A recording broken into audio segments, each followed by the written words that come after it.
kapatid! Nasaan na kayo? Wala na sila! Halika kayo! Samahan niyo ako, nag-iisa ako. Di ba? Panganib ng buhay. Nung ako po ay na-assign sa Davao, 3 beses na po kasi ako na-assign sa Davao 1997 or 1994, I mean. Unang mission ko 1994, pangalawang mission ko 1997, at ikatlong mission ko 2001 yata yan. Nung ikatlong mission ko ng pagkaka-assign ko sa Davao, meron pong lugar sa Cotabato na gusto kong puntahan. Alam nyo, ayaw nung mga staff na puntahan ko. Bakit kaya ayaw nilang pumunta ako doon? Sabi niya, Brad, huwag ka nang pumunta doon. Delikado po doon, sabi niya. Marami pong mababait doon. Marami pong mga hindi mapagkakatiwalang tao doon. Hindi, sabi ko, gusto ko pumunta. Hindi po, wag na nga po kayo pumunta. Ayaw talaga akong papuntahin. Pero gustong gusto ko talagang pumunta kasi daw mapanganib doon. So hindi ako nakarating doon sa dulong-dulo ng Cotabato. Hanggang pinaka-sentro lang ako sa Cotabato City, General Santos. Hanggang Cotabato City lang ako, hindi ako nakalagpas doon. No, ako naman nasa Cotabato City, nagbabiyahe ako mag-isa. Ayaw din nila ako pagbiyahin mag-isa. Gusto ko magbiyahe mag-isa kasi gusto ko lagi nag-iisa.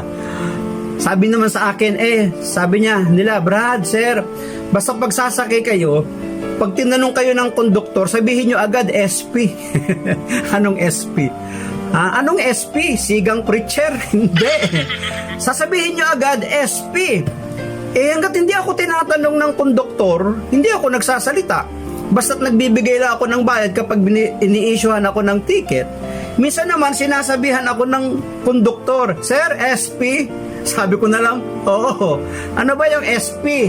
Special privilege pala yun ang tawag doon. Kasi nga, no ako po'y magbiyahe mag-isa na, maniwala kayo, napakadaming checkpoint. Hindi mo alam kung totoong sundalo o sundalo talaga yung mga nasa checkpoint.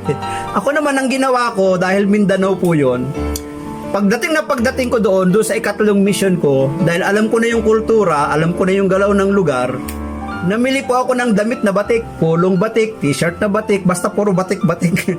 Pag bumabiyahe talaga ako, nakasuot ako ng batik. Kaya minsan napapagkamalang taga doon din ako. So nakakaiwas ako sa anumang panganib. Nakakaiwas ako sa anumang mga checkpoint. Kapag may mga umaakyat doon sa bus, titingnan lang, wala nang hinihingi sa akin, wala nang hinahanap kasi nakabatik ako Nakadamit nila ako, nakasuot ako ng kanilang kasuotan So, minsan, may mga panganib sa ating buhay paglilingkod. Pero, yung mga panganib na yun, bahagi na ng ating buhay paglilingkod. Kung ikukumpara natin sa naranasan ng ating Panginoon sa mga panganib na kanyang kinaharap, katiting lang yung sa atin. Diba? Naranasan ko na nga po na habang nagtotok sa isang prayer meeting dyan sa Parola sa Tondo, mga kapatid. Nasa ilalim lang kami ng basketball court na half court.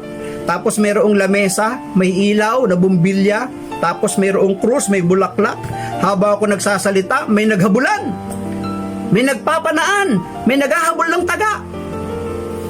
Dumaan dun sa lugar ng prayer meeting. Maniwala kayo, naubos yung mga tao Ako na lang ang naiwan dun sa pulpito.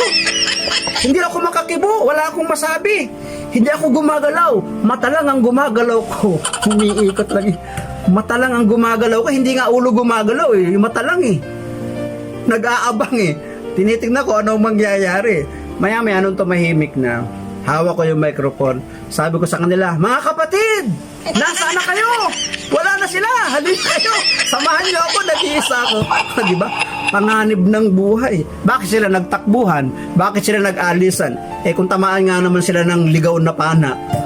Kung madamay sila doon sa tagaan. Kaya, minsan, totoo mapanganib yung ating buhay paglilingkod.